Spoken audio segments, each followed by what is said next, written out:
มาณนี้ก็จะสิหมดแล้วเที่ยวไปกลับเปลืองน้ำมูกน้ำมันอีกบัดนี้ก็ตัวอันเฮ็ดเวียกตัวนี้อีกฟ้าตัวเบิ่งแล้วมองแล้วจักสิบ่คุ้มเนาะเฉพาะ6มื้อก็ยังเบิดไป250,000เลยว่าเขาคุมได้แต่ทรงเป่าเข้านั่นก็ดีใจแล้วได้ส่งเปล่าข้าวพอเลยโดยข้าวเปลือกนี่บ่โดยค่อยสิเงินก็อยากได้และสิชื่อข้าวกิน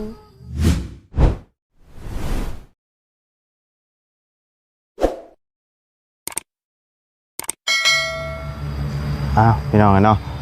เข้ามาหาทั้งน้องไม้เฮาก่อนเป็นจังไดพี่น้องเนาะไปเฮ็ดเวียกเฮ็ดงานเห็นกระโตดำปี่พี่น้องถือว่าเจอศึกหนักอยู่แล้วเนาะเพราะว่า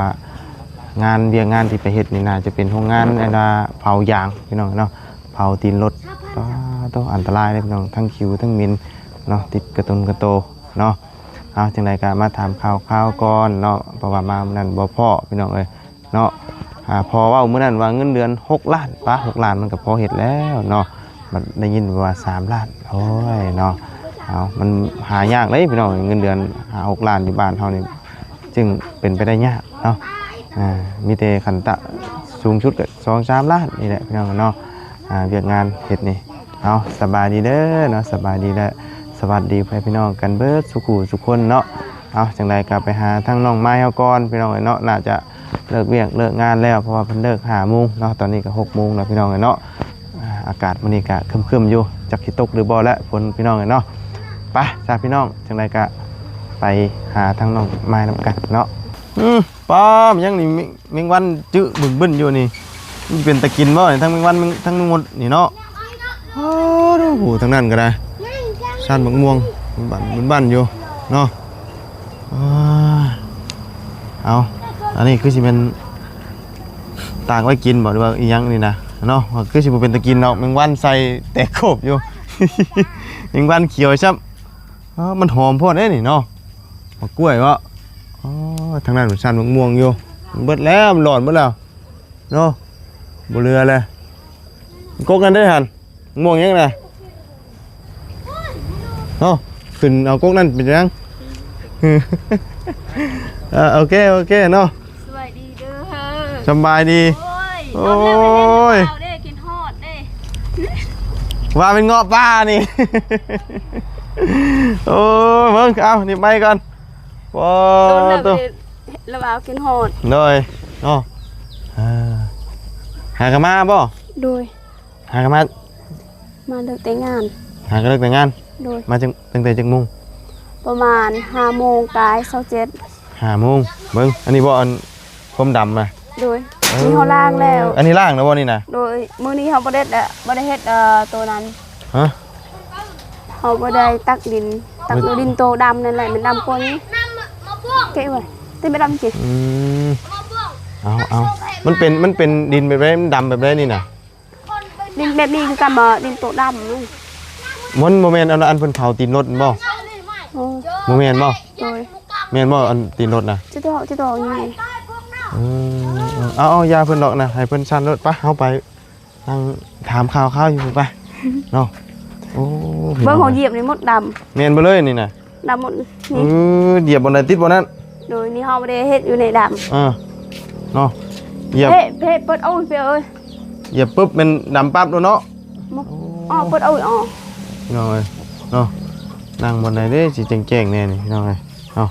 เปิดไฟก่อนเปิดไฟบ่เอาเปิดไฟด้วยฉันเนาะใส่หุงแน่น้องเอ้ยนั่งถามข่าวทั้งอีหลาเพิ่นก่อนเนาะเป็นจังไดเปิดไฟดูตู้ขึ้นเลยเนาะให้ตู้เพิ่นเปิดไฟขึ้นรถตู้ขึ้นรถเป็นยังดอกหัวซื่อๆเนาะให้ตู้เราเปิดไฟก่อนเนาะแจ้งเอาแจ้งแล้วบาทนี่เนาะฮึบเบิ่งเด้อ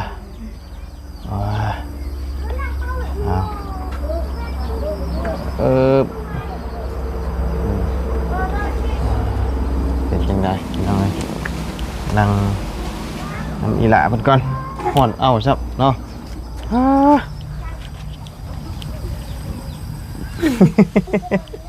โดนเลยไปเห็นว่าลอยลีหรือเปล่า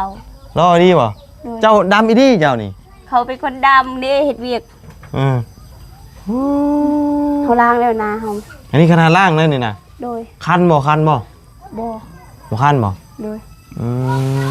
มันเป็นงานแบบไรอีกล่ะมันแล้วเบ้าเลี้ยวเข้าไปคือมันเป็นตีนรถแท้ มันลายยางเห็ดเลย หลายอย่างเฮ็ด มันก็ทุบตัวนั้นทุบหิน หิน โดยง่ายกว่านี้โหทุบ เมื่อยบ่ โดยเมื่อยก็ต้องอดทนนั่นแหละพอจะซื้อข้าวกิน เนาะ เพราะ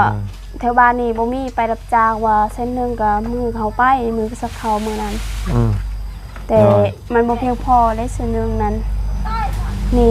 ว่าสิไปเฮ็ดงานนี่ว่าเดือนละ3 ล้าน 3 ล้านพอดีเลย เลย มือนั้นหมดแล้วเฮาทุบดินหมดแตกมือเฮานี่เฮาบ่ได้ทุบแล้ว น้อยเดือน3 ล้านบัดนี้เติมน้ำมันไปอีก โดย เติมน้ำมันไปกับมื้อนึงเท่าไหร่บัดนี้ มือก็50แต่เฮาเข้าแต่ก่อนนั้นเส้นหนึงเฮาใส่ว่า6มื้อนี่ได้2,500,000แล้วสิใส่ เติมน้ำมันบ่ โดย 6 มื้อ2,500,000 โดย หันเงินเดือน3 ล้านก็ยังสิเบิดได้เด้นี่ สิหมด สิได้อยู่บ่นี่เพื่ออันเงินออกน่ะ ยังบ่ได้นั้น ตายบาทนี่เนาะเฮ็ดจังได๋บัดนี้เป้าหมายนี่อันว่าไปเฮ็ดเวียกรับจ้างนี่คืออยากได้เงินซื้อข้าวกิน โดยซื้อเขากินว่าเฮ็ด4 เดือนน่ะอยากซื้อไม่สีเขาแน่ ซื้อห้องสีข้าว โดย อ๋อเป้าหมายหลักๆเลยที่ว่าไปเฮ็ดเวียกนี่ ว่าเฮ็ดเวียกแต่เดือนนี้อยากซื้อเขาวกินก่อนเขาวกินก็บ่มีสิใส่น้ำมันรถเดี๋ยวไปเสียยาเขาอยู่ภูนั้น น้อยวันนี้ก็เลยตัดสินใจไปเฮ็ดเวียก โดยสมัครนี่ก็ยากคือกัน ยากบ่ ยากคนอยากเข้าก็หลายอยู่เขาบ่รับ น้อย นี่ก็โอนเฮาแล้วเขารับ ครับก็คือมันคืออันช่วงชีลำบากแฮงแต่บ่ดำแฮงแท้มันบ่เข้าหูดังแบบเว้าขอโทษพี่น้องเอ้ยออกมานี่มันบ่อันดำมันยังบ่ เขาบ่ได้เข้าว่าหมดแถวปากนี่ก็หมดดำแถวนา บ่มันเข้ามันเวลาเฮาหันใจเด้มันเข้าน้ำหูดังเฮานี่เวลาเฮาคักขี้เธอออกมาเด้มันบ่ดำออกมาบ่ บ่ กินเลย บ่ฮอ ดำอยู่แล้วนะบ่ได้อัดปากบ่อัดอยู่ปะ อัดอยู่เขาให้ซุมือแล้วเขาให้ คนงานหลายบ่ ลายหมดก็ออกแล้ว เพิ่นอยู่บ่ได้ โดย อยู่บ่ได้เนี่ยมัน ว่ายันเงินเดือนเขาบ่ครบเพราะว่าออก สาเหตุออกมันก็มีหลายประเด็นอยู่ประเด็นหลักๆก็คือมันงานเฮ็ดคือสิหนักอยู่เบิ่งสภาพร่างกายตามต้นโตนี่หนักตรงที่ว่ามันดำแบบอีหยังมันโอ้ยทรงสีสารเคมีหลายครับเนาะอันตรายตัวนี้ การเบิ่งเดือนนี้นะสิได้ทุนอยู่บ่ คิดว่าสิเฮ็ดฮอดมื้อใดซะ ว่าที่เฮ็ดเป็นฮอดเป็นเดือนนั่นแหละสิได้เงินเฮ็ดว่าบ่ฮอดเดือนเขาบ่ได้ให้เงิน โอ้ ว่าเฮ็ดนี่เป็นฮอดเดือนแล้วสิได้เงินก่อน ความบ่เบิดเดือนนี่บ่ได้เงิน โดย ทำเฮาออกก่อนเดือนนี่บ่ได้เงินเลย บ่ได้ คือว่าไงเจ้าเฮ็ดได้6มื้อแล้ว โดย ถ้าสิออกมื้ออื่นมื้อฮื้อนี่บ่ได้ทิ่มไปซื้อเงินน่ะบ่ บ่ให้อ เพิ่น อ บ่ ก ให้ ให้ออกเขาแล้วบ่ให้ออก เขาก็ไม่ให้ออกอีกบ่ โดยว่าเขาเป็นเดือนก่อน ต้องให้ครบเดือนก่อน โดย อ๋อ ว่าอยากพักว่าให้หรือว่าเฮ็ด10 มื้อเฮ็ดว่าให้พักว่าจักมื้อจะอยากพักก็บอกเขา มื้อนี้เฮาพักก่อนเริ่มมื้ออื่นมาอีกว่าพักมื้อหนึงก็ให้น้อย ว่ามื้อนึงเว้ามาเขาบ่เข้าใจว่าเว้าภาษาลาวมีแต่เว้าภาษาจีนว่าเฮ็ดหยังมีแต่ใส่ในมือให้ว่าเฮ็ดตัวนั้นเด้อ มีแต่คนจีนบ่ คนจีนได้เฮาเฮ็ดงานนี้ ว่า ของงานจีน โดย เอ้าเฮาเข้าใจกันในได้บาทนี่เฮาถามกันในได้บา เขา ท เอามือให้คนอื่นเฮ็ดให้ ให้คนอื่นเอามือให้ โดยว่าสิไปเฮ็ดอยู่นั่นน่ะเฮ็ด4คนว่าเอามือแบบนี้ 4คนแบบนี้ โดยชอบไปเหรอ มีบ่มีว่าจะคนแปลนะ มีว่าเขาเฮ็ดโรงงานตัวนั้น ว่าโรงงานซองว่ามือก็เฮ็ดอยู่นั่นมือก็เฮ็ดโรงงานนี้มันไล่โรงงานเฮ็ดเฮาให้เฮ็ดว่าเซาแปเขาบ่ได้บอกว่ามือเขาเข้านั่นแหละมือนั่นเขาบอกบ่ได้บอกแล้วเขาฮู้ว่าเฮ็ดน้ำมูกก็เฮ็ดก้อนนั่นแหละสิได้ฮู้แต่เฮาเก่าก็แต่เฮาเข้าแต่ก่อนนั้นมันยากเฮาบ่ฮู้เฮ็ดหยังเขาบอกบ่ฮู้เวียกแต่ละมื้ออันเฮาเฮ็ดนี่แต่ละมื้อนี่เฮ็ดแบบเก่าบ่หรือว่าเฮ็ดแบบใหม่มือก็เฮ็ดแบบเก่ามือก็เฮ็ดแบบใหม่มือ5มื้อนั่นเฮาตากแดดมื้อนี้เฮาอยู่ในโฮมก็เขาให้บางมื้อก็อยู่นอกอยู่ตากแดดซะโดยบ่ได้อยู่โฮมอันตัวตากแดดเฮาเฮ็ดหยังตัวตากแดดนี่มือก็ซักดินนั่นซักดินโดยว่าซักดินอยู่ในเป่าตัวใหญ่นั้นมันเป็นกระเป๋าโดยมือก็เฮาตีหินโดยมันใหญ่หินตัวนั้นมือก็อยู่ในห้องก็ตีเป็นกี่หินดำๆบ่ได้นี่นะบ่หินตัวใหญ่คือเขาเฮ็ดเส้นทางตัวนั้นนะ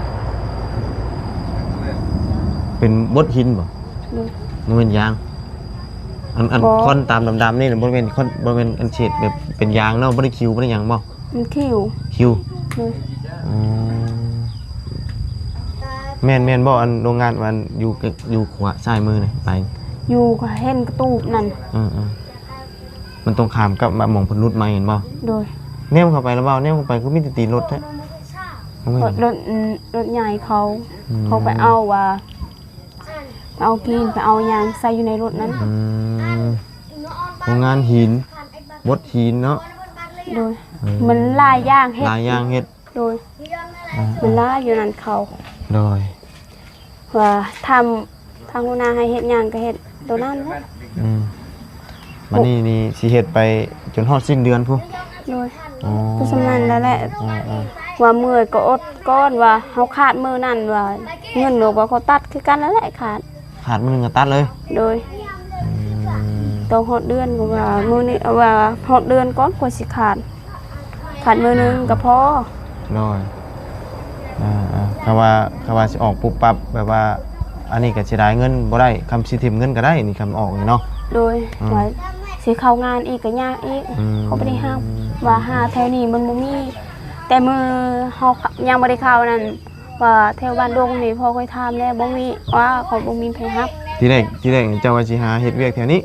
บ่มีเขาบ่ไปรับเพิ่นบ่รับก็เลยตัดสินใจไปพุ่นโดยขนาดว่าป้าเขาบอกว่าอยู่ที่นี่ก็เขาสมัครงานเขาไปแต่มือเขาสมัครนั้นเล่นขอเฮ็ดเลยแต่ว่ามันเสียตรงที่ว่าเที่ยวไปกลับในอีกนี่เนาะเที่ยวไปกลับวันนี้ก็จะหมดแล้ว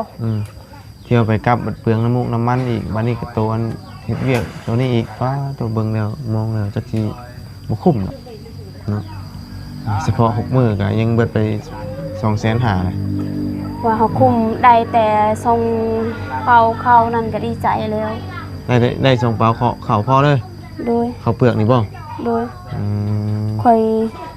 สีเงินก็อยากได้และสิชื่อเขากิน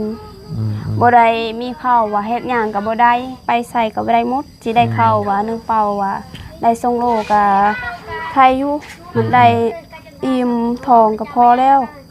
ตอนนี้จุดประสงค์หลักๆเลยคืออยากได้เขาไปกินเนาะหาเงินซื้อเขาแล้วก็หาเงินซื้อโฮมสีเนาะแต่ว่าโฮมสีนี่ทั้งเห็นทั้งมาเสียงเพิ่นว่าสิมีอยู่บ่แม่นบ่สิมีอยู่ยังบ่ฮู้ว่าเพิ่นให้ออกก่อนว่าซื้อให้ออกจากเวียกนี่บ่โดยว่าเฮ็ดเวียกมียากแฮงก็ให้ออกมันได้ว่ามันลำบากแฮงแล้วก็มันอาจจะเสี่ยงการอันตรายหั่นแหละเนาะโดยขับใจทางพญาจิรีสิเป็นพวงครัวเฮาแล้วบัดนี้จะวันนี้เลยสิออกบ่ดีกว่าบ่ออกว่าต้องได้เงินเดือนก่อนสิออกถ้าสิออกตอนนี้บ่สิได้เงินอันเฮาเฮ็ดไปหา6มื้อนี้เนาะโดยสิได้ว่าเฮาเฮ็ดนักแฮว่าสิเมื่อยแล้วก็ต้องอดทนบ่ต้องสู้ต่อไปต้องอดให้เบิดเดือนโดยมีแต่ว่าคำว่าอันนั้นก็เฮามีแต่สิไปแล้วก็บอกเพิ่นล่วงหน้าอีกเนาะบอกว่าเบิดเดือนนี้เฮาออกเด้อเฮาต้องบอกเพิ่นในนี้เนาะโดยคำว่าเฮาสิออกบอกหมู่6ก่อนว่า6มื้อเท่าใดก็ให้บ่ออกว่า บ่ได้แหละบางคนออกมีแต่ฮอดเดือนเขาออก ครับว่าง่ายเจ้าต้องถามหมู่เจ้าว่าเฮ็ดงานภายใน6มื้อนี่เพิ่นสิจ่ายเงินให้บ่จังซี่เพิ่นสิจ่ายให้เฮาได้บ่นะเฮาจังออกสินะเนาะ โดยอย่าบ่ได้นั่นแหละ ถ้าว่าบ่ได้นี่เจ้าสิสู่ฮอดสิ้นเดือน โดย เข้าใจอยู่เพราะว่าเฮาได้เฮ็ด เสียดาย เฮาได้เฮ็ดมา6มื้อนี่เด้เฮาเสียดายเงินถึงแม้ว่าสิคุ้มบ่คุ้มก็คือเฮาเสียดายเงินตัวที่ว่าเฮาเอาเฮงเฮาสู่ไปนะครับก็เข้าใจความคิดของน้อง เงินละมันแน่ว่าสิซื้อข้าวกินบ่มีใช้หมดละมัน ถึงแม้ว่าเฮ็ดไปก็สิได้คืนอยู่บ่อันเฉพาะเจ้าเดินทางไปนี่ไกลเผลอๆอาจจะบ่ได้จ้ำ เขาได้เงินว่าสิพอทางละมันรถนี่ว่า แต่ว่าหักที่สู้นะนี่หักที่สู้เห็นเบิดเดือนนะเนาะ โดย อยากสู้อันนี้กันแล้วแต่เนาะแล้ว แม่ แต่ ค่อย เพิ่น ไปหาหน่อไม้มื้อก็ได้60ว่าใช้ละมัน30ว่าเวียนซื้อข้าวกินแน่ข้าวเฮาหมดแล้ว เนาะ เขากินข้าวให้คอเธออยู่นั่นกินข้าวปลูกว่าอาเมนอยากปลูกข้าวยันข้าวบ่ ปลูกแล้วบ่แม่นบ่ แล้ว แต่ว่ายันบ่ โดย ยันเฮาไปซักใช่ไหมอีก โดยยันข้าวเฮาบ่งาม เดี๋ยวก็ไปซักลำอีกเนาะ โดยเขาแล้วว่าเสียหญ้านี่ก็ยังบ่แล้วยังบ่ได้ไปเสียซ้ำ โดย เรามีแต่หางานก่อน หางานเนาะฮ้อนแต่ หางานนี่ก็สิได้เงินก้อนว่าไปเสียหญ้าเขาว่าบ่ได้สิไปว่าบ่ได้หางานว่าสิบ่อิ่มท้องนั่นแหละเฮ็ดบ่ไหว แต่ว่ามาเมื่อนั้นบ่พอเนาะพอเจ้าว่าเงินเดือน6ล้านแบบโตว่ะเฮาบ่ได้ถาม 6ล้านก็พอเฮ็ดแล้วอยู่ลาวเฮาเนาะเฮาบ่ได้ถามว่าโอ้ยมาถามแต่หมู่เพราะว่าบ่เจ้าเข้าใจผิดแล้วเดือนละ3ล้านเฮาเฮ็ดตำลังหมู่เด้คำผู้เพิ่นอยู่ก่อนได้ติโดยว่าเขาเฮ็ดประมาณ3เดือน4เดือนแล้วเขาได้เขาขึ้นแล้วสำนั้นแต่เฮาเฮ็ดตำลังเขาเข้ามาให้เขาบอกกับเงินเดือนอัน6 ล้านมันก็คุ้มอยู่ถ้าว่าอันเฉลี่ยใช้ตัวอันเติมน้ำมันเนี่ยถึงแม้บ่ได้ก็พอได้อยู่นะว่าจะได้4ล้านเฮาก็ดีใจแฮงแล้วสำนั้นที่ซื้อเขาได้2ล้านนึงคือซื้อเขากินว่าได้2ล้านนั่นกว่าสิใส่น้ำมันรถกลับไปอีกเฮ็ดงานต่ออีกแต่ว่าเบิ่งสภาพร่างกายเจ้านี่แหละมันคือดำแห้งแท้อันเรียกเฮ็ดนี่เสื้อผ้านี่ใช่เลยตัวเก่าคู่มือบ่โดยบ่ดำเพราะว่าเฮาบ่ได้เฮ็ดอยู่ในดำเฮ็ดอยู่ในดำกว่านี้อีกทำให้สิใช้ตัวใหม่ไปเลยเปื้อนไปเลยเนาะโดยมานี่ต้องซักบ่นี่บ่แหละจากบ่มีเสื้อสิใส่เฮาต้องใส่ตัวเก่าตลอดโดยบ่ต้องซักเสื้อเฮามีแต่2โตตัวนั้นก็ซักตัวนี้ก็บ่ได้ซักหลายมื้ออื่นบ่มีเลยเสื้อแบบนี้เนาะเข้า 7:00 นโดยเลิก 5:00 นเลิก 5 โมงประมาณแต่ตอนนั้นพักเที่ยงกินข้าวเนาะโดยเที่ยงกินข้าวกินน้ำ5 โมง27โอ้เพิ่งก็พักมื้อเฮือนที่บ้านเฮานี่เขาก็อยากไปคือกันแต่เขาบ่ได้รับแล้วบ่รับแล้วคนอยู่มีหลายคนอยู่บ่โดยฮอดบ่ซาวบ่ฮอดซาวว่าฮอดซาวว่าสองผู้ชายก็เฮ็ดคือกันมามันหลายอย่างเฮ็ดมาเขาเฮ็ดงานตัวเขาเฮ็ดโรงงานตัวนี้เขาเฮ็ดโรงงานตัวนั้นมือก็เฮ็ดโรงงานคนนี้คือกันมือกับปัดกวดนี่โดยว่าขี้พุ่นนี่มันหลายอย่างแต่ว่าคนลาวมีหลายบ่จ้ะคนลาวมีแต่2แปะผู้เดียวมีหลายก็หันมีแต่จีนเลยมีแต่จีนแล้วเขาเว้าแนวใดเขาเข้าใจซ้ํว่าให้เฮาเฮ็ดว่าเขามีแต่ใส่อยู่มือว่าเฮ็ดแบบนี้ว่าให้อยู่นั่นเด้อตัว4คน4คนอีกคนลาวเบิดเลยบ่คนเลยเทิงเฮานี้เฮ็ดเราเทิงเฮานี้เลยว่าเพราะว่าหยังเขาบ่เข้าใจว่าเว้าภาษาเขาบ่ได้เว้าภาษาลาวว่าเราภาษาลาวนี่ค่อยเขาเข้าใจแน่ว่าเขาบ่เข้าใจเว้าภาษาเขาเอง เอาเนาะจังใดก็ฟังเบิ่งเนาะว่าสิได้หรือบ่เนาะเงินที่ว่าเฮ็ดอนาหา6มื้อนี่เนาะเห็นทางบ่เสียงบ่น่ะมีอนาผู้ใหญ่ใจดีอนาสิซื้อของเสียอยู่แต่ว่าอยากให้น้องเพิ่นนี่ออกจากเวียกจากงานเพราะว่าเป็นห่วงสุขภาพเนาะสุขภาพคนเฮาอะมันสะสมไว้เลยอันตัวนี้นะมันแบบว่ามันเห็นท่านตาโดนนะมันดำแห้งโพดมันแบบว่าขี้พุ่นเนาะขี้พุ่นมันเข้าปอดเขายังมันเข้าไว้ตัวนี้นะสารพิษตัวนี้นะเข้าไว้ยอมรับเลยนะขนาดเขาเฮ็ดแบบว่ายังบ่เห็นแบบว่าปานใดมันก็ยังเห็นผลไว้อะ อีกออกงานนี่ก็ต้องหานั่นแหละหาหน่อไม้แหละเดี๋ยวบ่เพียงพอสิซื้อข้าวกินนะ เฮ็ดอยู่นั่นว่ายันก็คุมแน่1 ล้านว่าสิซื้อเขานั่นหนึงก็ใช้น้ำมันไปอีก เลยทางเบิ่งเนาะ ดู ว่าจังใดเนาะจังใดก็สู้ๆแล้วซะเนาะเฮ็ดเวียกเฮ็ดงานเพื่ออยากได้ข้าวกินเนาะเงินซื้อข้าวดีละมีความมุ่งมั่นเนาะแบบว่าอยากสู้นะพี่น้องอยากสู้อยากลองเฮ็ดเบิ่งสักตั้งเนาะถึงแม้ว่ามันสิเป็นจังไดสิได้บ่ได้ก็ลองเบิ่งนะเอาง่ายสิเรือหรือบ่เรือก็เป็นสู้ให้เบิดเดือนนะเนาะ โดย ให้มั ว่าน มีงานใหม่อีกว่าฮอดเดือนค่อยว่าสิเอาออกก่อน เนาะหาหมองไม้เข้ามานั่นเนาะ โดยว่านี่ก็มีงานว่าเข้าเป็นฮอดเป็นเดือนก่อนบ่สิออกว่าบ่มีก็คือกันมีคือกันเข้าเป็นเดือนก่อนสิออกว่าเฮาเฮ็ดแล้วเด้สิได้ว่าแห้งเฮาว่าค่าละมันค่านั่นว่าแม่เพิ่นหาเงินว่ายากคือการมีแต่ไปหาเอาไว้ก็ซื้อเขากินแน่มีเงินก็ต้องหาให้คอยใส่ละมันรถสิไปเฮ็ดงาน อันนี้นี่เงินที่ว่าเติมน้ำมันเติมน้ำมือนี่เงินมาได้ใช้ เงินแม่คอยไปหาเอาไว้ทางพ่อคอยไปรับจ้างเขาไปตัดหญ้าปุ้ย มีแต่ว่าเติมน้ำมันลงทุนไปก่อน โดย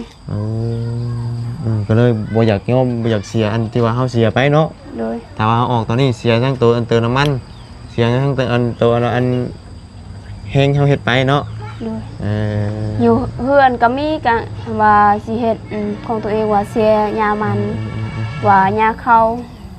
ว่าแถวไปรับจ้างแถวบ้านเฮาบ่มีแล้วบ่มีเขาสิเฮ็ด โดย มีแต่ไปลงทุนกับไปอยู่นั้นเฮ็ดงาน นั่นแหละถามเบิ่งเนาะถ้าว่านั่นก็จังไดก็ได้เนาะแต่ว่าเข้าใจเหตุผลทางผู้ใหญ่เพิ่นที่ว่าอยากให้น้องเพิ่นออกอยู่เนาะน้องเนาะคือเพิ่นเป็นห่วงเป็นใยอยากให้เพิ่นออกจากเวียกจากงานหางานใหม่ซะสินะเนาะแต่ว่าของนั้นมันก็มันบ่คุ้มมันเนาะมันบ่คุ้มในการเดินทางแน่แล้วก็เวียกที่เฮาเฮ็ดมันก็บ่ได้แบบว่าสบายแบบมันหนักเกินนะมันหนักแบบว่าเนี่ยคุกลุกโกเลยเนาะ ว่านักสำใดก็ต้องอดทน อดทนคือเก่า โดยต้องสู้ต่อไปนั่นแหละ สู้ต่อไป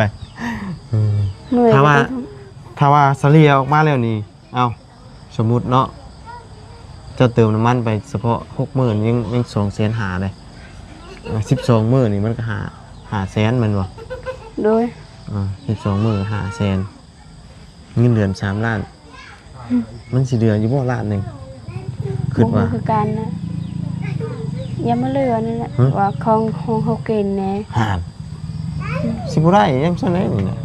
เนาะยันบ่ได้ซั่นได้ เอาได้บ่ได้กันเดียวจังว่ากันเนาะเดี๋ยวติดตามรับชมเบิ่งนํกันพี่น้องเนาะสำหรับน้องไม้เฮาไปสู่ชีวิตอยู่โรงงานเนาะเป็นจังไดก็เป็นกำลังใจให้น้องเพิ่นนั่นแหละพี่น้องเนาะจังไดก็สู้ๆถ้าว่ามีเวียกใหม่ก็หาเวียกใหม่เฮ็ดซะเนาะเพราะว่ามันบ่อยากโอเคปานใดแหละตามระบาวเห็นสภาพต้นโตเจ้าก็ได้เนาะมันดำเกินบ่ไหวแบบนี้หาหน่อไม้ขายยังบ่ได้ปานนี้ติระหว่างหาหน่อไม้ขายกับเวียกนี่อันใดเหมือนกัน เวียงนี่แหละมือกว่า เหนื่อยกว่าเนาะ โดยมีเฮ็ดความหนักมือก็เฮ็ดอยู่ในแดด แต่ว่าหาหน่อไม้เมื่อยก็พักเนาะแต่นี่มัน โดย พักบ่ได้แต่ก็ พักว่าให้หัวหน้าพักว่าหัวหน้าว่าพักก่อนก็พักประมาณมือก็9 โมง 10 โมงเนาะ10 โมงย่างนั่นเขาให้พัก พักเทื่อนึงว่าเฮ็ดจังนั้นมื้อเลย โดย มือก็ให้ส่งเทื่อพักมือก็เขาบ่ดีว่า มือนึงเดียวควายผัก ไปฉันเอามิแต่ว่าจังใดกับมือใหม่ที่เขามาถามข่าวกับน้องไม้พี่น้องเนาะวันนี้ก็เขามาคำแล้วใต้ไฟแล้วพี่น้องเนาะ7 โมงหลังจากตอนเขามาก็น้อยๆนะพี่น้องเดี๋ยวนี้มันนานมืดเนาะแต่ว่า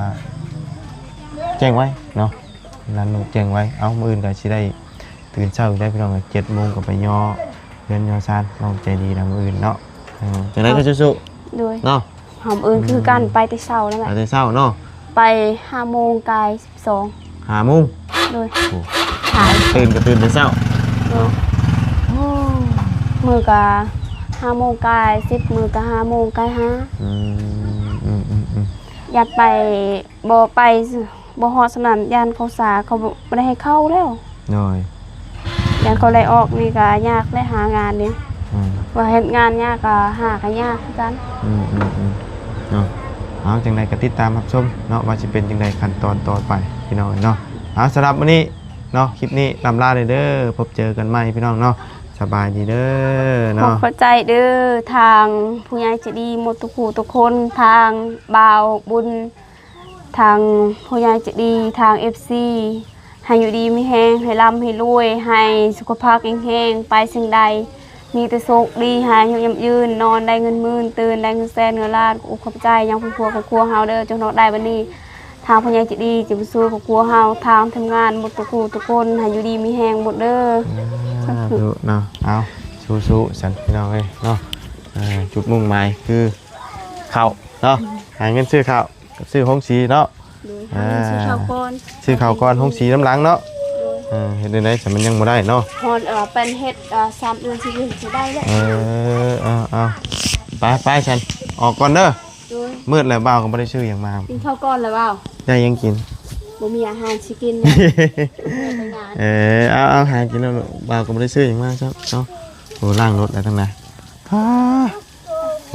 มืดแล้วพี่น้องเอ้ยไปเด้อโอเคเนาะฮ้อนมื้อนี้ใหม่ๆกับบ่ตีงกูเนาะโอ้ย กินข้าวกินน้ำก่อนหนู น้อยเอาผมฝนสิตกก็ได้หนูมืดแล้วผมเนาะคึมมาเลยโอ้ยไปชาวพี่น้องเนาะสำหรับคลิปนี้ก็ลำลาเลยเด้อพบเจอกันใหม่เนาะขอบคุณ